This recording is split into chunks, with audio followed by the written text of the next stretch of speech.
Gepleýär Azatlyk Radiosu. Assalamu alaykum hormatly dinleyijiler. Eferde dünýä türkmenleri gepleşigimiz mikrofon öňünde maksat Ataýew.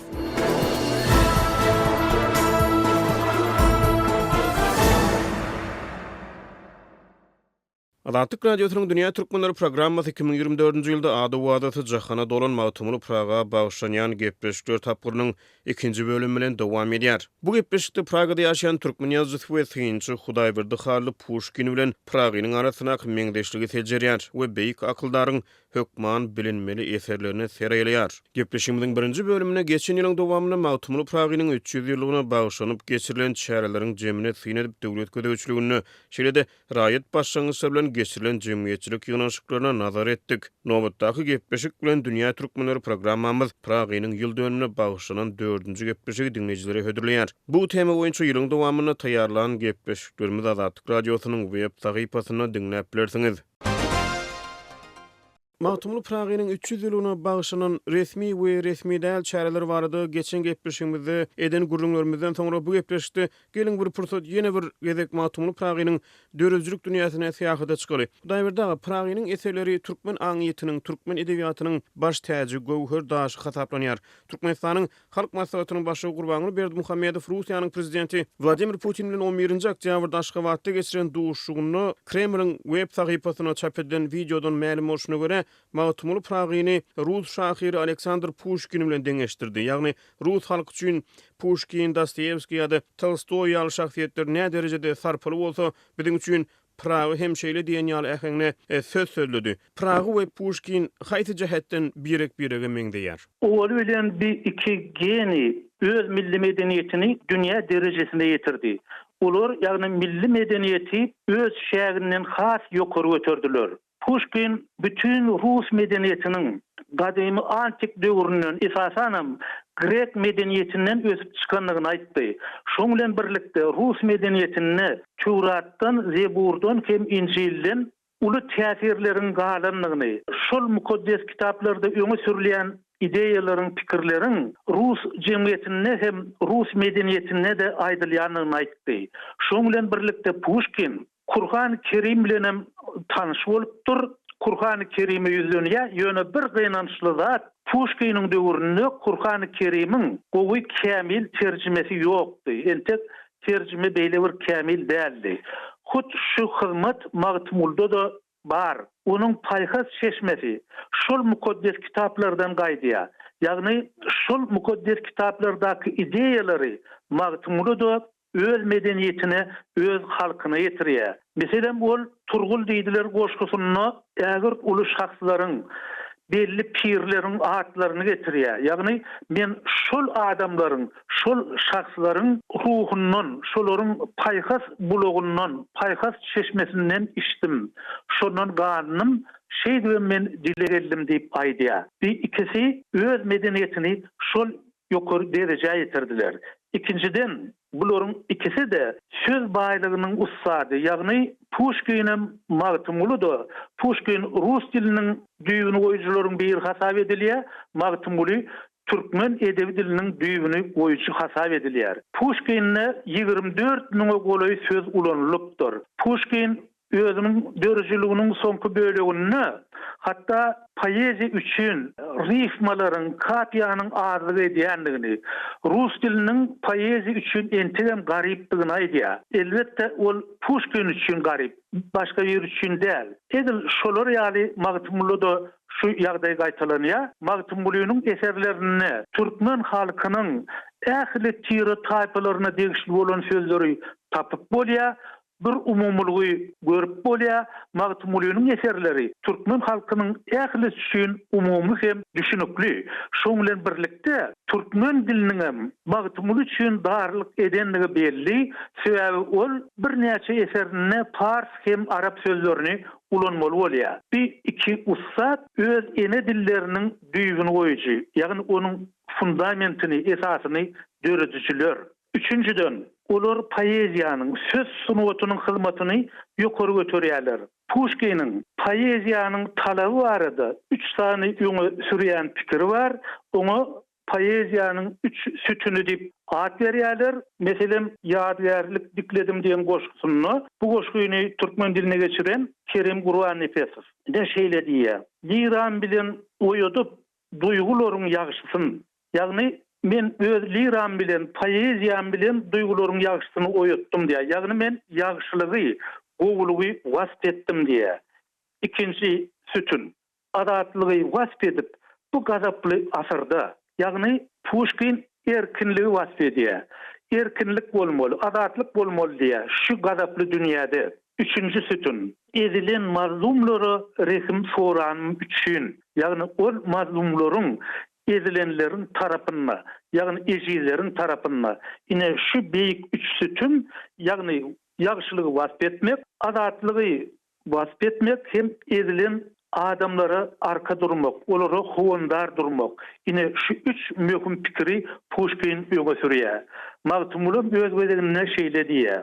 Magtumuly sözlü herne bilenin özüňe kimlik bil aýtman öleniň, taraşlap şaglatgyn köňlü gelenin senden soň kulary ýadygär bolar. Ine görüşimiz ýaly, şular ýaly birlikler var. Ýene de bir birligi belläp geçmek gerek. Olan eserlerin gowurmy hem genilik barada. Dünýädäki gen hasaplanýan, beýik hasaplanýan şairleriň köpüsiniň uly eserleri var. Meselem Ferdowsy'de Şahnama, Genjewide diwanlar, Alişir Nuwaýy'da diwanlar var. Ýa-da Goethe'niň Faust eseri var. Shakespeare'in Gamlet'i hem beýleki eserleri var. Magtumuly diňe goşgular var. Pushkin'de de diňe Yevgeni Onegin romany bolaýmasa, Pushkin'in dörejliginiň agramly bölegini, iň esasy bölegini goşgular tutýar.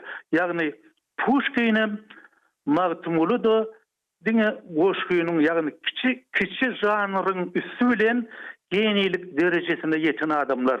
Gepleşimiň başyny hem açymy diýär Hudaýberdi bu gepleşikde Pragynyň dörejligini serelemagy müwessa hasapladyk. Özüni türkmen iline, türkmen halkyna değişik hasaplayan ýöneköý bir türkmenistany Magtumuly Pragynyň haýsy eserlerinden hukmany suratda habarly bolmaly. Meniň pikirimçe Magtumulyň bar eserlerinden habarly bolmaly. Olaryň ählisini okumaly. Hatda Magtumulyň däl diýilýän eserleri de okumaly. Şonu sen onun hakykatdan Magtumulyň dälligini, çyn bilen ýalany saýgarmagy sana mümkinçilik berýär. İkinci bir tarapdan Magtumuly durmuşyň ähli gatlaklaryna ýüzlenýär. Şonuň üçin aýdaly owal başda sana bir goşgu gerek. Soňra ikinci bir goşgu, soň ýene bir goşgu gerek. Eger de biz meselem ýaş ýigit bolsak, onu öýlenigin diýär. Öýlenmegiň kyn işdigini aýdýar Magtumuly. Ençeme jogapkärçiligi üstüne almalygyny. Edil eşegiň ýüke berişi bolşy ýaly. Maşgala keşigini çekmeliligini aýdýar. Şonuň bilen birlikde de eger de sen jemgyýetden bölünmejek bolsaň, şol jemgyýetiň bir agdasy bolsaň, onu Muhammed Peygamberiň sünnetini berja edip öýlenýär. Ýagny öýlenmegiň zerurlugyny aýdýar. Şolar ýaly pikirler var.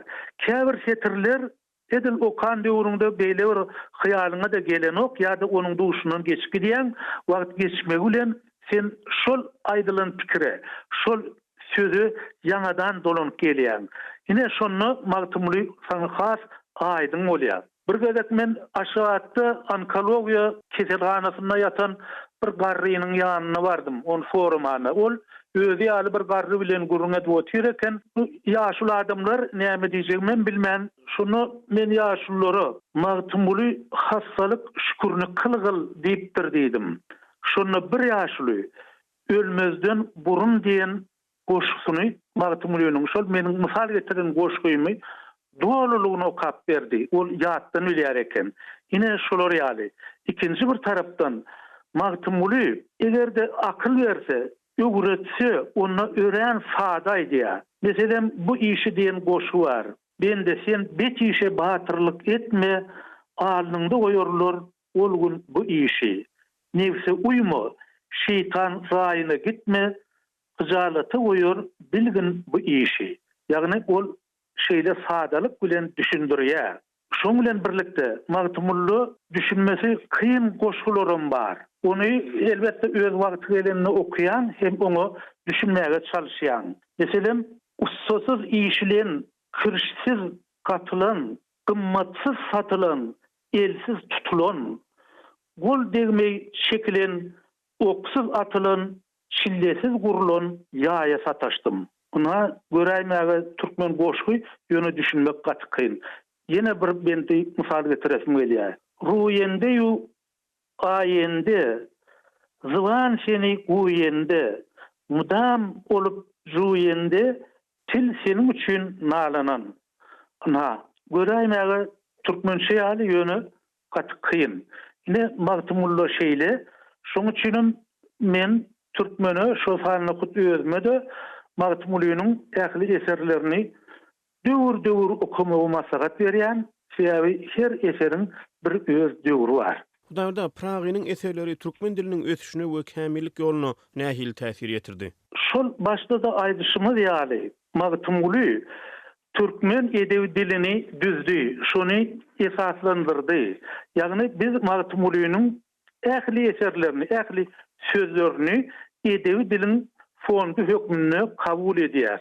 Ol bizim hemmemize ähli taýpalara, hatta olaryň nerede ýaşaýanlygyna garamazdan ortalyk hem düşünük bolup durýar. Soňky ýyllarda dünýäde tehnologiýa görülip eşdilmedik sepetler aşýar. Emeli intellektler goşgy ýazyp eser döredýär. Istenik maglumat sekundda dünýäniň bir künjeginiň beýleki künjegine aşyp bilýär. Kitaplar, eserler, kinofilmler, aýdymlar, sazlar umumyň sunugotun ýa-da edebiýatyň istenik görnüşi boloýar, ýagny bolçulugy dörýär, dünýäde eser bolçulugy dörýär. Şeýle döwürde hem de türkmen jemgyýetiniň häzirki şertlerini türkmen halkynyň arasyna ýene bir magtymly döräp bilermi? Türkmen jemgyýetiniň häzirki ýaşaýyş şertleri bilen magtymly Pragynyň ýaşan döwürleriniň arasyna nähildir bir meňdeşik görýäňizmi? Magtymly täze magtymly dörärmi diýen pikir. Şu pikir hakykatdan hem aýdylýar. Men hatta Gargalada bolanymda şo ýerde alymlar şeýle pikiri aýdypdyrlar.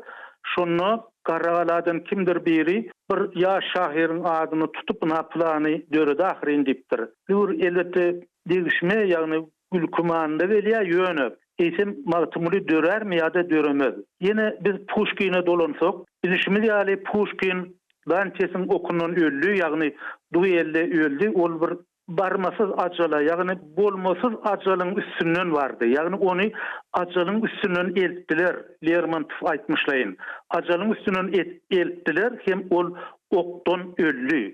Şol ölenni Polşanyň iň beýik şahyry Adam Mickiewicz yaradan Russiýa beýik geni berdi. Ol taýsyz genidi. Olam öldü. Inni yaradan bu olaýda ruslara şolar ýaly beýik geni berip bilermi diýipdi. Ine şol pikiri men gaýtalýan ýene de sebäbi yaradan bize ören uly paýgasy berdi. Ören uly akyldary berdi. Inni eýsem yaradan ýene şolar ýaly bir akyldary berirmi? Ol elbetde Hudaýyň işi, Allahyň işi. Döwür barada aýdylanma. Men elbetde magtymlynyň ýaşan jemgyýeti bilen häzirki jemgyýetiň arasynda hiç şeýle meňdeşlik görünmek. Ol döwür bir başga döwür, häzirki döwür düýünden başga. Ol suwlar bir ýam akyp gitdi. Ýöne adam häsiýeti şol öňkülügine galdy. Magtymly aýdýar, seniň nanyňy ýerler, işiň bolsa gaçarlar diýär. Şol adamlar häzirem bar. Ýa-da magtymly bir pir diýilýän adamlar, sylanýan adamlar ile elini seriýär. Ýagny ilen tamakin bolýar. Olar halkdan bir zatlara bir taral makyaly, sowut şerpa almakyaly zatlara garaşýar diýip aýdýar. Şol häsiýet häzirem bar. Ýa-da nadan ogul enesine atasyna seretmeýän adamlar bar. Olary magtymly öz döwrüne aýtdy. Şol adamlar şuň günde de bar. Ýagny adamlyk häsiýeti, adamda bolan ýagşylyk hem yamanlyk, adamda bolan gowgulyklar hem yaramazlyklar şu günlere çenli dowam edýär. Ol negerem bir baky zat bolsa gerek. Hut şol häsiýetleriň, şol gylyklaryň, şol problemlaryň gaýtalanýany üçin negerem biz magtymlyny süýýän bolsak gerek, hormatlaýan bolsak gerek. Şonuň üçin biz onuň toýuny toýlaýan bolsak gerek.